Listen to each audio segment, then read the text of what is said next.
Assalamualaikum warahmatullahi wabarakatuh. Waalaikumsalam warahmatullahi wabarakatuh. Apa kabar Ananda pada pagi hari ini?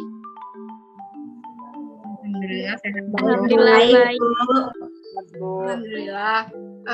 Udah sarapan tadi pagi? Sudah, Bu. Diusahakan sarapan ya sebelum pembelajaran dimulai karena tubuh kita butuh asupan makanan. Itu Ibu mau tanya dulu kepada Ketua, apakah teman-temannya udah hadir di Zoom semua? Nah, sepertinya sudah, Bu. Oh, sepertinya sudah ya. Jangan lupa ya Ananda semua, silakan mengisi absensi pada Google Form yang udah Ibu sediakan dan udah Ibu kirim ke grup kelas kita. Jangan lupa mengisi absensinya ya. Baik, Bu. Baiklah. Ketua kelas, silakan pimpin doanya terlebih dahulu sebelum kita memulai pelajaran ya. Baiklah, Ibu dan teman-teman semua, sebelum kita memulai pelajaran, mari kita berdoa menurut agama dan kepercayaan kita masing-masing. Berdoa dimulai.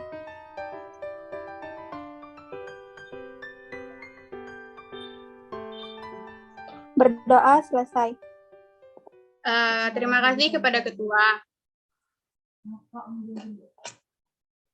Baiklah, pada kali ini Ibu akan bertanya dulu sebelum kita memulai pelajaran. Ibu mau bertanya, kenapa kita bisa bergerak, berjalan, atau melakukan aktivitas lainnya? Siapa yang bisa menjawab pertanyaan dari Ibu? Saya, Bu. Ya, kepada Ica. Karena kita memiliki sistem gerak ya, Bu. Ya, betul sekali. Karena pada manusia itu memiliki sistem gerak, hewan juga memiliki sistem gerak. Nah, siapa yang tahu apa itu pengertian dari sistem gerak? Saya, Bu. Ya, kepada Misyarah silakan. Sistem gerak manusia adalah susunan dalam kerangka dan tubuh manusia yang berfungsi untuk membuat manusia bergerak sesuai dengan keinginannya. Nah, betul sekali jawaban dari Misyarah. Sepertinya Ananda sudah belajar ya tadi malam. Ibu juga mau ingin bertanya lagi. Siapa yang tahu apa saja yang termasuk ke dalam sistem gerak? Siapa yang tahu jawabannya?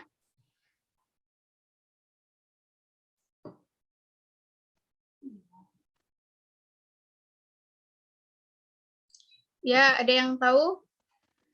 Nah, saya, Bu. Ya, kepada Tiara silakan. Ada rangka, sendi, dan juga otot, Bu. Ya, betul sekali jawabannya. Pada sistem gerak itu terdiri dari rangka, sendi, dan otot. Tapi pada kali ini kita hanya membahas mengenai rangka dan sendi. Sebelum itu, Ibu akan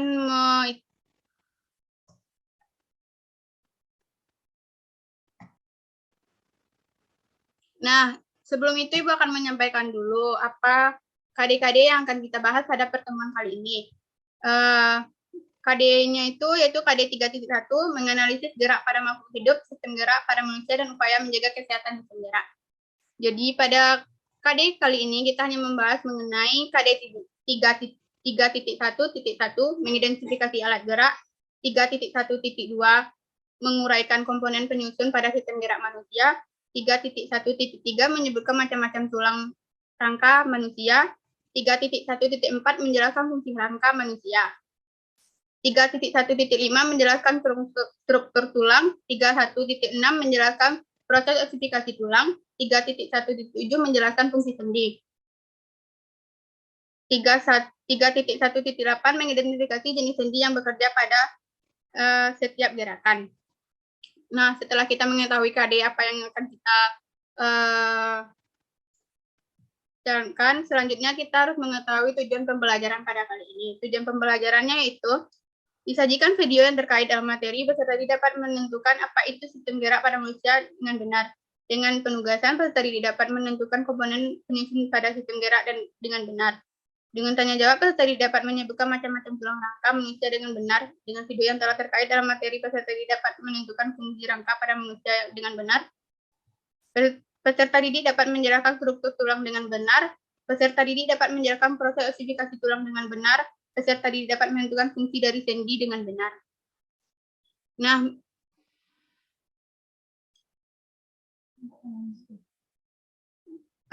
metode yang digunakan pada kali ini yaitu metode diskusi, tanya jawab, dan pengamatan atau observasi.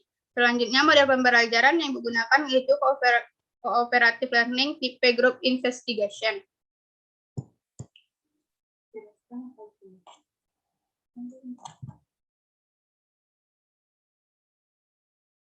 Nah, selanjutnya Ibu akan men-share PPT mengenai sistem gerak.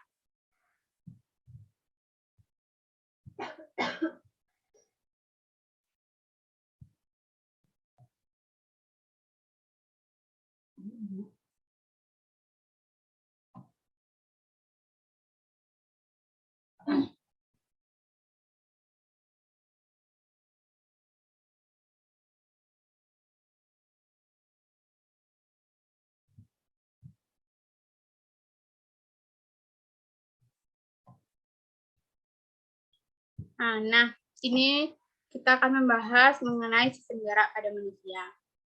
Sistem gerak manusia itu terdiri tadi dari rangka, sendi, dan otot. Pada pertemuan kali ini, kita hanya membahas mengenai rangka dan sendi.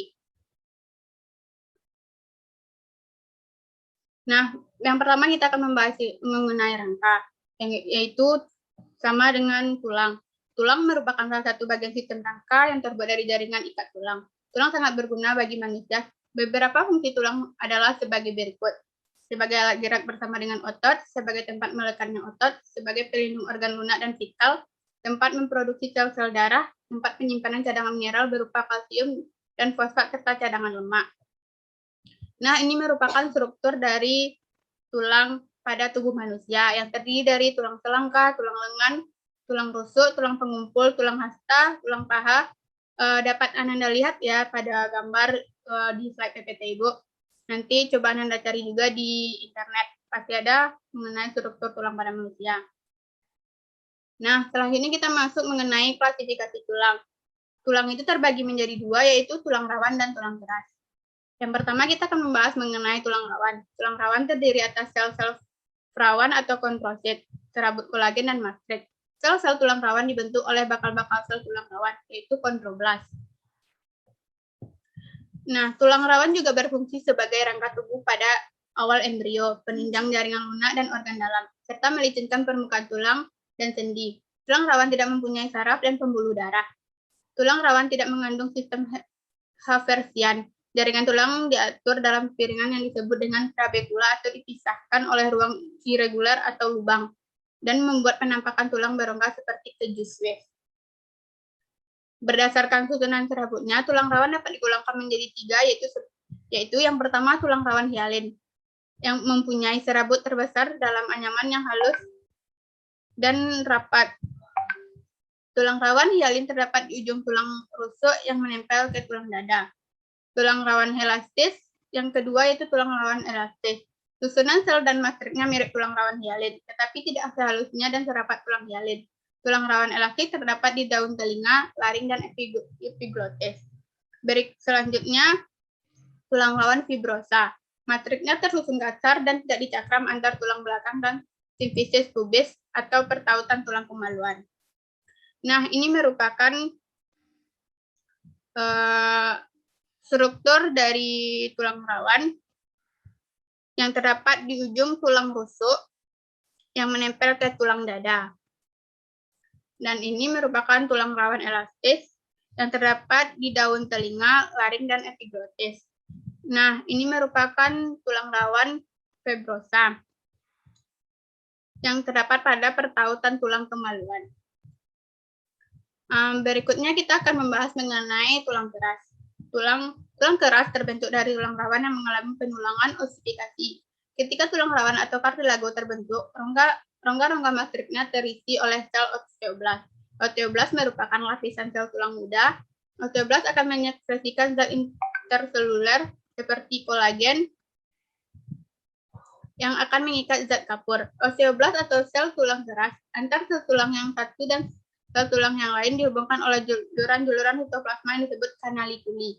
Setiap satuan sel osteosis akan mengelilingi suatu sistem saraf dan pembuluh darah hingga pembentukan sistem mafar.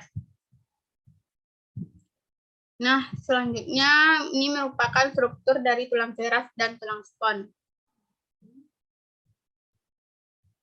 Tulang spons dapat ditemukan di seluruh tubuh. Tulang spons biasanya ditemukan di ujung tulang panjang, persendian, dan bagian dalam tulang belakang. Fungsi tulang spons adalah sebagai peredam kejut seperti saat melompat, sebagai tempat memproduksi sel darah merah, dan sebagai tempat terjadinya metabolisme kalsium. Nah, selanjutnya kita harus mengetahui bentuk-bentuk dari tulang. Berdasarkan bentuknya, tulang keras terdapat dikelompokkan sebagai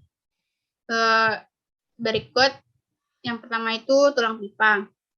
Tulang pipa bentuknya panjang dan berongga seperti pipa. Contoh tulang ini diantaranya tulang pengumpul, tulang hasta, tulang bestidon, dan tulang luring.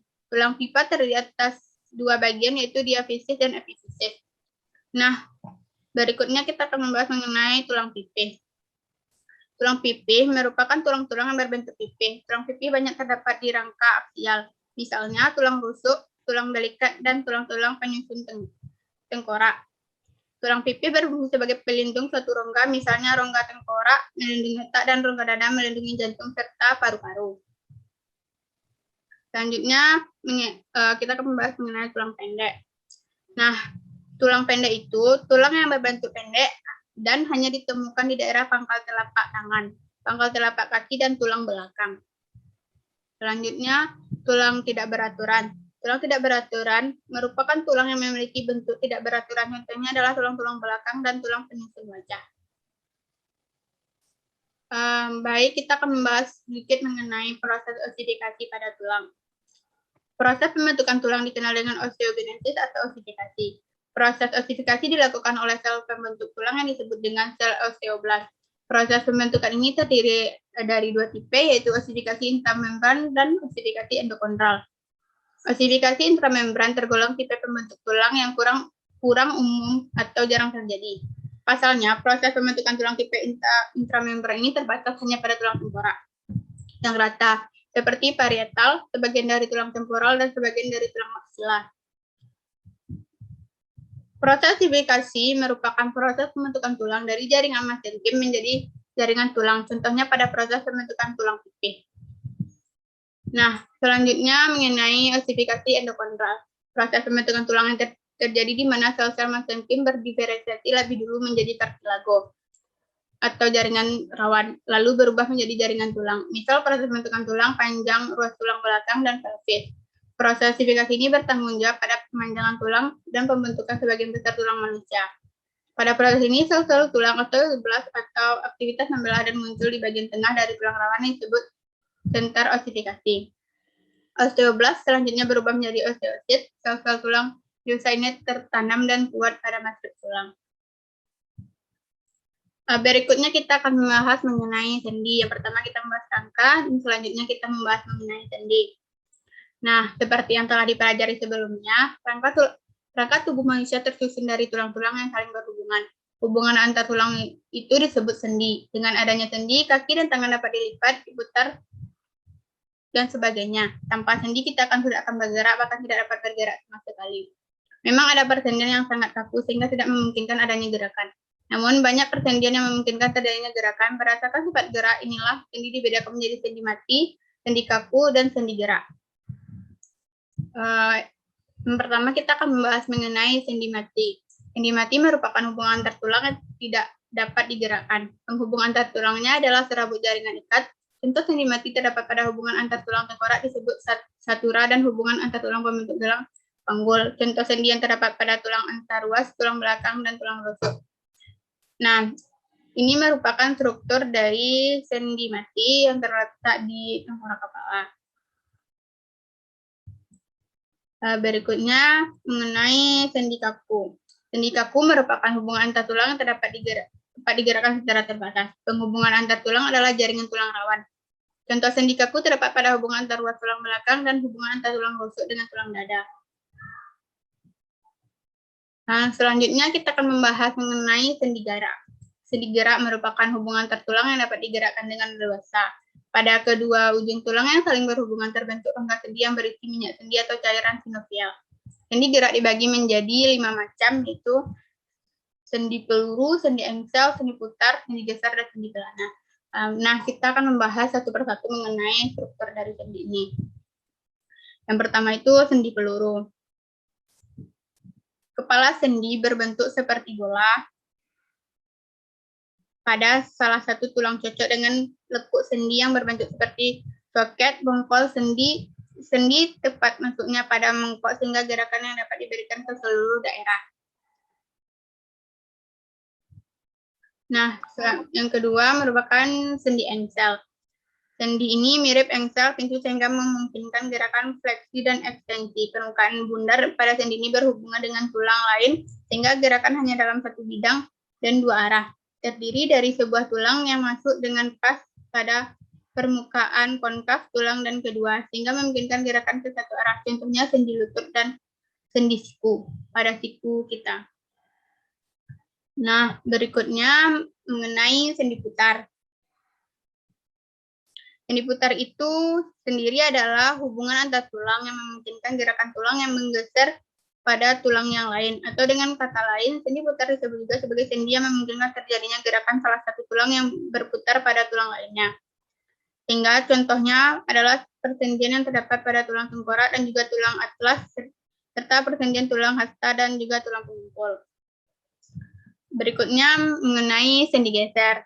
Nah, sendi geser itu adalah sendi yang memungkinkan gerakan antar tulang yang menggeser yang lain. Contohnya sendi pada pergerakan tangan dan pergelangan kaki. Berikutnya itu sendi pelana. Sendi pelana itu permukaan tulang yang berartikulasi berbentuk konkav di satu sisi dan konkav pada sisi lain. Sehingga tulang akan masuk dengan pas beserta seperti dua pelana yang saling menyatu. Satu-satunya sendi pelana sejati yang ada pada tubuh adalah persendian antar tulang karpal dan melekat pada ibu jari.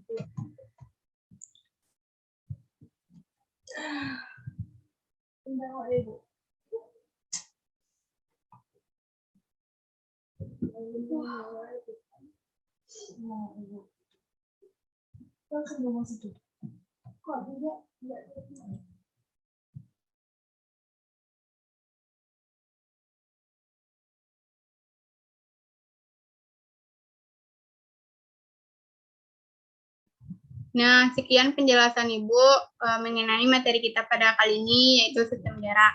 Apakah ada dari Ananda yang ingin bertanya?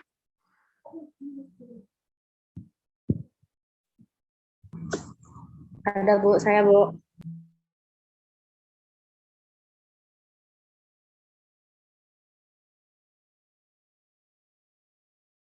Ya, siapa ya tadi yang ingin bertanya? Saya Bu. Ya, kepada Rika Merdesha, dipersilakan. Baik Bu, saya ingin bertanya tentang apa saja komponen penunjang pada sendi. Nah, baik, Ibu akan menjelaskan mengenai apa saja komponen yang penunjang pada sendi itu, yang terdiri dari 4. Yang pertama, kapsul sendi adalah lapisan berserabut yang meliputi sendi, di bagian dalamnya terdapat rongga-rongga. Yang kedua itu komponennya ligamen, adalah jaringan berbentuk pita yang tersusun dari serabut-serabut liat yang mengikuti tulang satu dengan tulang lain pada sendi. Yang ketiga itu tulang rawan hialin, adalah jaringan tulang rawan yang menutupi kedua ujung tulang berguna untuk menjaga benturan. Yang selanjutnya yaitu cairan sinovial, adalah cairan pelumas pada kapsul sendi. Bagaimana Rika dengan komponen penyusun pada sendi itu? Apakah Rika sudah paham? Sudah Bu. Nah, baik. Apakah masih ada dari Anda semua yang ingin bertanya? Saya, Bu. Ya, kepada Husnul Hakmi disilahkan.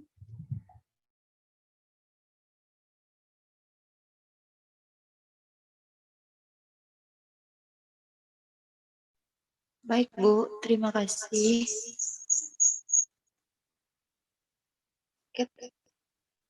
Mengapa struktur tulang rawan pada anak-anak berbeda dengan struktur tulang pada dewasa?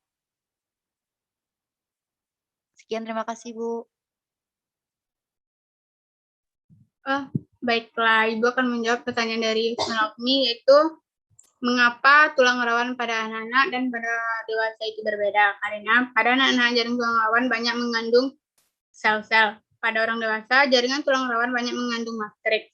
Tulang rawan pada orang dewasa dibentuk oleh selaput tulang rawan atau perikondrium yang mengandung sel-sel pembentuk tulang rawan atau kondroblast.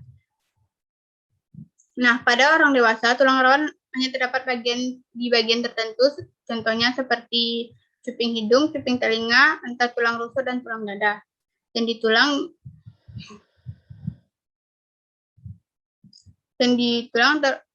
sendi-sendi tulang dan antar ruas tulang belakang. Sedangkan pada anak-anak, tulang rawan berada pada bagian tubuh. Oleh karena itu, pada anak-anak lebih banyak mengandung sel-sel pembentuk tulang. Bagaimana jawabannya, Husnul? Apakah Husnul sudah memahami apa yang sudah dijelaskan? Insya Allah sudah paham, Bu.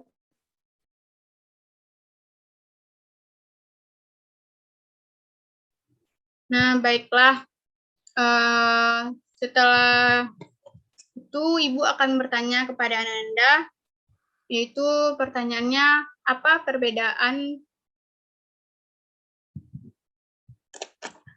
perbedaan antara sendi kaku dan sendi mati?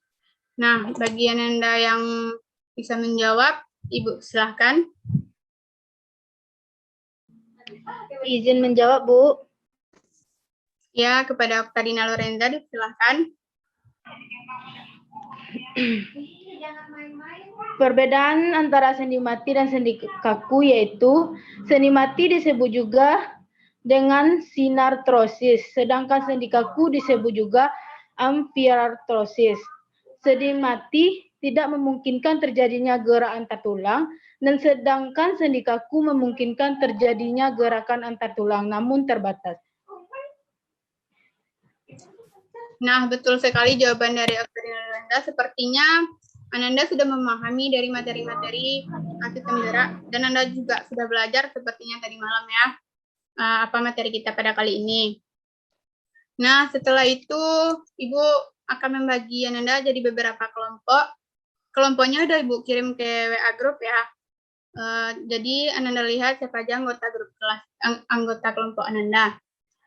Silakan Ananda mengerjakan LKPD yang juga sudah Ibu bagikan di WA Group ya. Ibu beri waktu 20 menit untuk mengerjakan LKPD tersebut.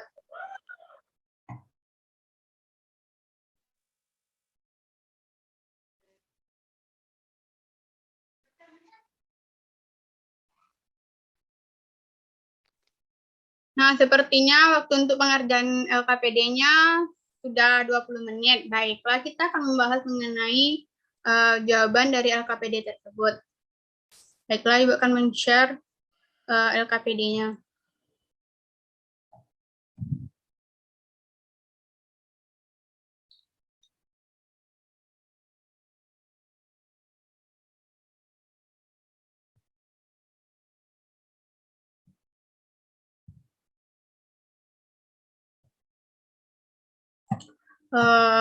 Baiklah, yang nomor 1, soalnya fungsi rangka tubuh sebagai berikut kecuali fungsi rangka yang tidak termasuk yaitu alat gerak aktif, atau jawabannya E. Nah, soal nomor 2, hubungan tertulang yang gerakannya sangat terbatas disebut dengan sinartrosis. Soal nomor 3, berikut ini tulang yang termasuk dalam anggota gerak bawah adalah yaitu C, costa. Soal nomor 4, jari Anda dapat digerakkan karena pada ruas-ruas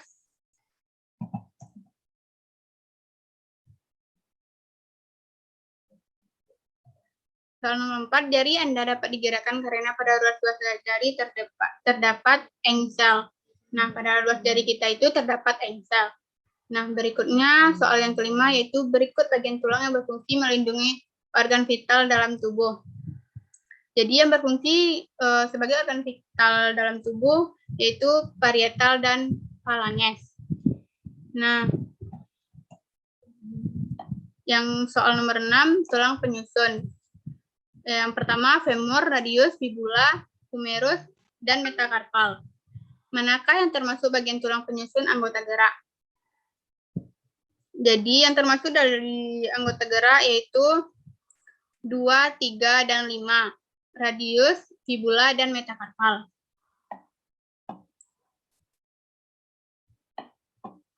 Soal yang ke-8. Sendi yang bergerak berporos 3 adalah sendi peluru.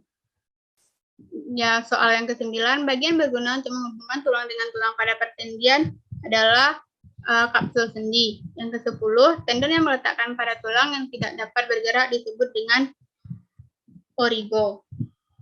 Nah, apakah ada jawaban dari Ananda yang salah?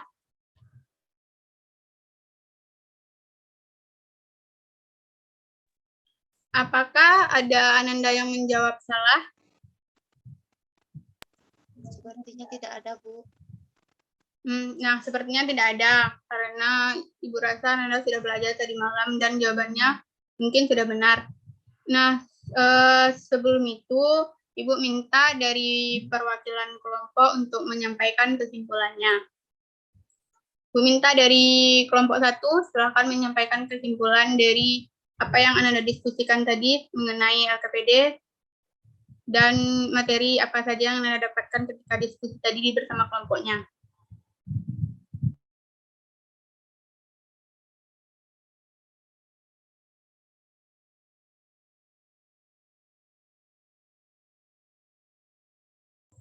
Silakan dari kelompok 1 untuk menyampaikan kesimpulannya. Baiklah, saya perwakilan dari kelompok 1 akan menyampaikan kesimpulan. 1. Sistem gerak merupakan bagian dari tubuh yang mempunyai fungsi untuk menggerakkan seluruh bagian tubuh sesuai dengan bagiannya. 2. Sistem gerak terdiri dari gerak aktif dan gerak pasif. Alat gerak pasif terdiri dari tulang dan bagian-bagiannya. Sedangkan alat gerak pasif berupa otot-otot yang secara aktif menggerakkan tulang yang ada di seluruh tubuh. Ya, terima kasih kepada kelompok 1. Sepertinya kesimpulannya bagus sekali, tapi Ibu ingin meminta satu kelompok lagi untuk menyampaikan kesimpulannya. Ibu minta dari kelompok 3. Silakan perwakilan kelompok 3 untuk menyampaikan kesimpulannya.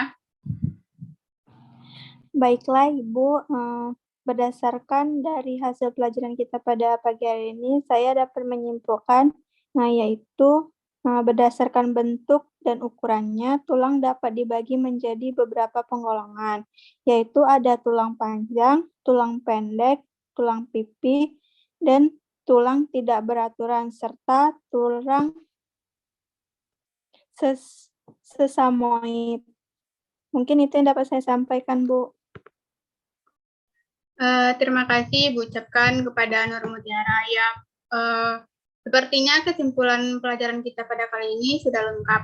Nah, Ibu berikan poin bagi bagian Anda yang ikut berpartisipasi dalam kegiatan tadi, dalam pembelajaran kita pada kali ini. Ibu akan memberikan poin 10 pada masing-masing Anda yang sudah berkontribusi.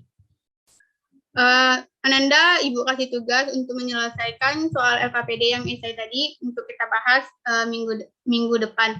Ibu harapkan Ananda semua bekerja secara maksimal dengan kelompoknya, sehingga jawabannya maksimal juga. Ini yang tidak on cam, ada masalah apa?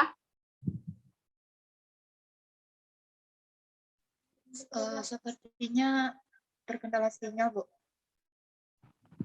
Terkendala jaringan ya. Sepertinya terkendala jaringan ya. Ya, besok untuk kedepannya Ananda harus memaksimalkan sebagus mungkin untuk jaringannya, mencari tempat atau di mana ya, supaya kalau Ananda semua bisa on cam. Ibu nggak ngomong sendiri jadinya kan. Nah, sekianlah pembelajaran kita pada kali ini. Sebelum kita akhiri, Ibu minta dulu kepada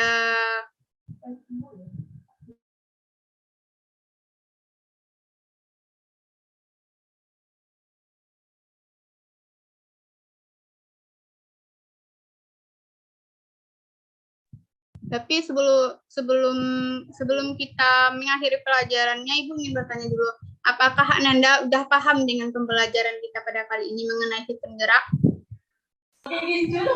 Sudah, Bu. Sudah, Bu. Sudah ya. Ibu harap sudah juga. Nanti untuk pembuktiannya bisa kita lihat di penilaian Ananda mengenai materi kali ini dan jawaban-jawaban esai yang Ananda kerjakan. Nah, sekian pembelajaran kita pada kali ini. Kepada Ketua, silahkan memimpin doa. Baiklah, marilah kita berdoa menurut agama dan kepercayaan kita masing-masing. Berdoa dimulai.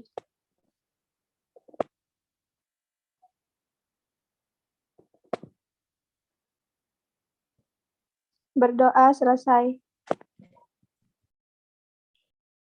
Nah, terima kasih Ibu ucapkan kepada Anda semua. Jangan lupa jaga kesehatan, patuhi protokol kesehatan ya.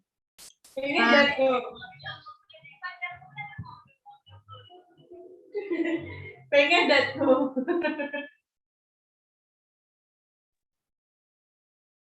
Sekian Ibu ucapkan. Salah dan janggal Ibu mohon maaf. Ibu akhiri dengan Assalamualaikum warahmatullahi wabarakatuh. Waalaikumsalam warahmatullahi wabarakatuh.